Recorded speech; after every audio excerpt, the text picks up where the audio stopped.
Good morning, guys. So this week we're going to start read alouds that are nonfiction. Nonfiction stories are real. Okay, they are going to give us facts. The author's purpose is either to inform, entertain, persuade us to do some things at times. So what I thought is that we would start off with some very interesting, very vividly detailed nonfiction stories. And as we continue on, we'll move forward into some historical aspects, as well as some science. So this first text, as you can see, is titled Adapt or Die, How Animals Stay Alive. Okay, so this one's definitely going to be about animals. We're going to see real photographs. In nonfiction, we see real images. Sometimes we could see other text features such as headings, bold print, which tells us that there's an important word. We may see a table of contents and even a glossary to define those. As we read, we'll talk about different text features that we see in this book, and we will continue to work on different skills each nonfiction text we read.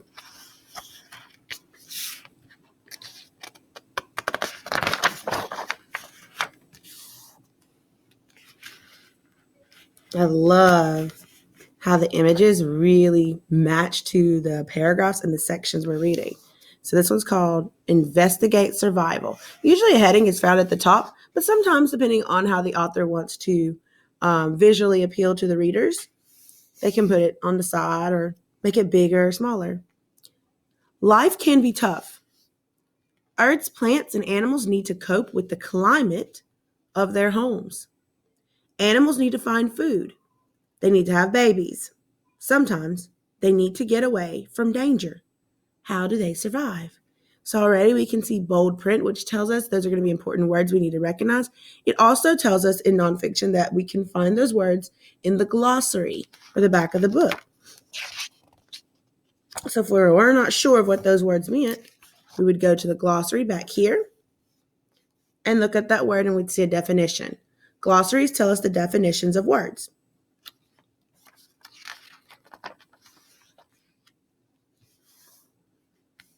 Think about cycles. So this whole section is going to be all about cycles because the heading gives us that idea. There are many cycles and seasons in nature. Living things live outdoors. They live in heat and cold, dryness and rain, darkness and daylight. Sometimes there's a lot of food. Sometimes food is hard to find. How do plants and animals stay alive through the seasons? Okay. So down here we have maybe a text box or a marginal note. If we have pictures, sometimes the pictures will, these captions will tell us what's happening. So let's take a look. Winter is often a time when animals have little food. Some animals, such as snow geese, migrate to warmer homes in winter. Other animals hibernate. So this is a caption for this big image we see. It's showing us that animals migrate, like the snow geese. We also have a diagram that shows us the cycle of seasons, so seasons of change. Titles are so important to read. Some trees change with the seasons. They drop their leaves in autumn. They grow flowers in spring. So we can see what's happening. Oh, I love this. We have a chart. Okay, the title for this chart says Compare Survival. So in this chart, it looks like we're going to figure out and compare or look at the things that are the same and differences of contrast between certain animals and how they survive. I love that we have these labels down here to label the actual picture. A label will tell us a specific part or name of an object. Think about survival. Plants and animals have many different ways of staying alive. Sometimes their body features help them survive. Sometimes their actions help them survive. Look at the chart to compare the ways animals survive. I'm going to zoom in on this chart so you can see a little bit closer some of the ways they survive. So look at the top. It says animal actions, body features, camouflage, gross defenses, animal armor, and animal groups. So maybe these are the ways that they survive. So we'll be able to see what kind of animals they are and examples of what they do. So animal actions, hibernation, and migration. So that is one way that some animals survive. Then it tells us the purpose. To survive changing seasons or cycles, hibernation helps animals shelter from cold, hide from enemies, and be close to stored food. Migration helps animals such as monarch butterflies find a warmer place to live in the winter. I want you to pause the video here and take a really close look at some of these other ways of survival.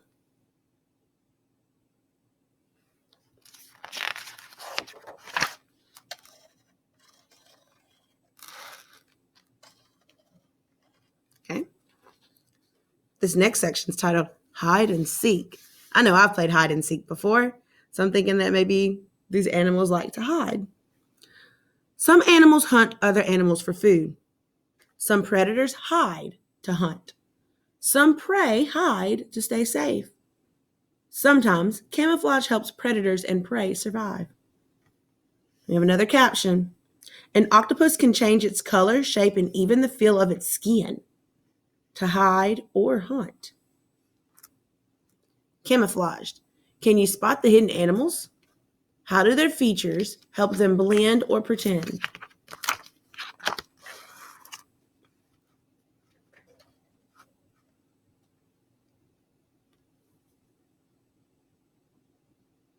Kind of tough, right?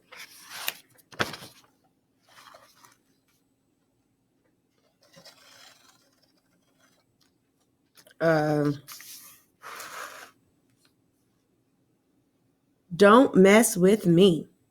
Some animals have bold markings that shout out a warning. They don't blend into their habits or habitats. Their markings tell predators to go away. I love the bold print here. I don't think that means it's in the glossary. I think that's just trying to emphasize the importance of that word. It's also a different color. Most predators will get too close to a skunk only once. A skunk defends itself with a smelly, stinging liquid. Warning, many insects have bold markings to trick predators. So maybe makes them think they're scary when they're not. And a fire-belly newt shows its red belly to scare predators. Poison oozes from its skin. Ugh.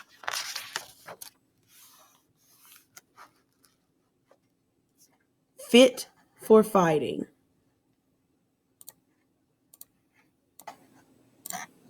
My screen flipped out. My bad. All right. So, fit for fighting.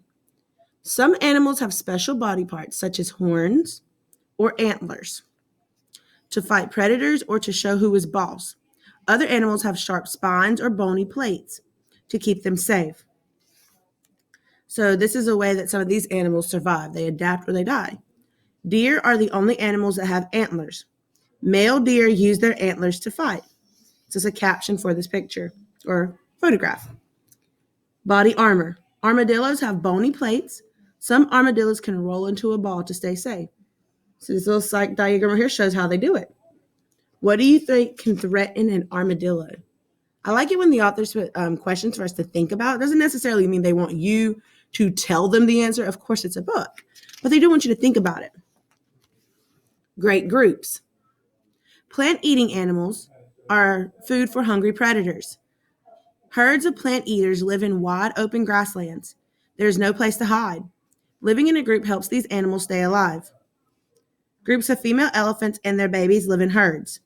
The herd helps keep the baby safe, so they kind of surround the baby. We can see the photograph showing us that. What a crowd. Many kinds of animals live in groups. How do big numbers help? Why do you think these animal groups are sharing space? Right here. Think about how that might help. Living on the edge. These are here to stay. So we've got a caption with different photographs. Scoop on scorpions. Scorpions have been around for millions of years. They haven't had to change much. Living dinosaur. The Toratara belongs to a group of reptiles that lived in dinosaur times. Torataras are one kind of today. I apologize, guys. My apologies for the interruption. Sea survivor. People have found very old rock prints of sea stars. They look just like today's sea stars.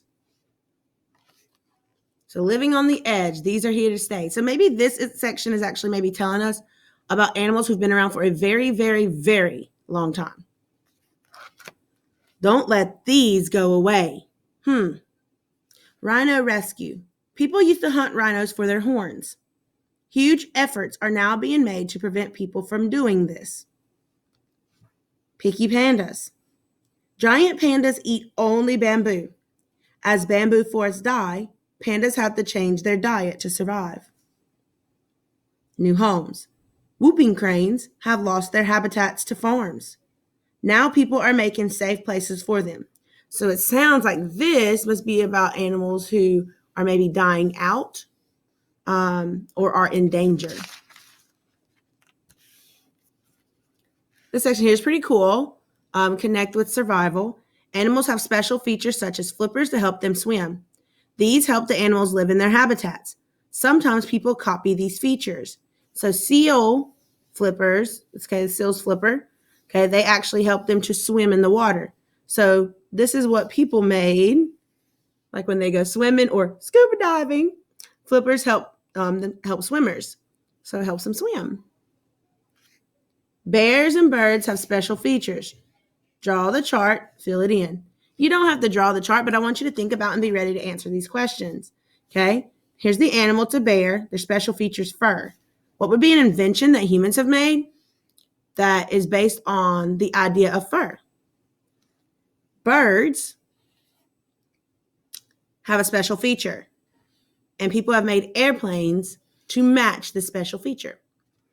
Think about other animals, or think of other animals. How have people copied them? You can add them to your chart. Okay, so that's the end of our book. And so we can see again our glossary. Remember, it tells us the word and definitions. And then we also have an index. An index is a little different. It is in alphabetical order, but it actually tells you pages to go to read about these ideas. So if you wanted to read about habitats, you could go to page 6, 12, 16, or you could read page 23, 24.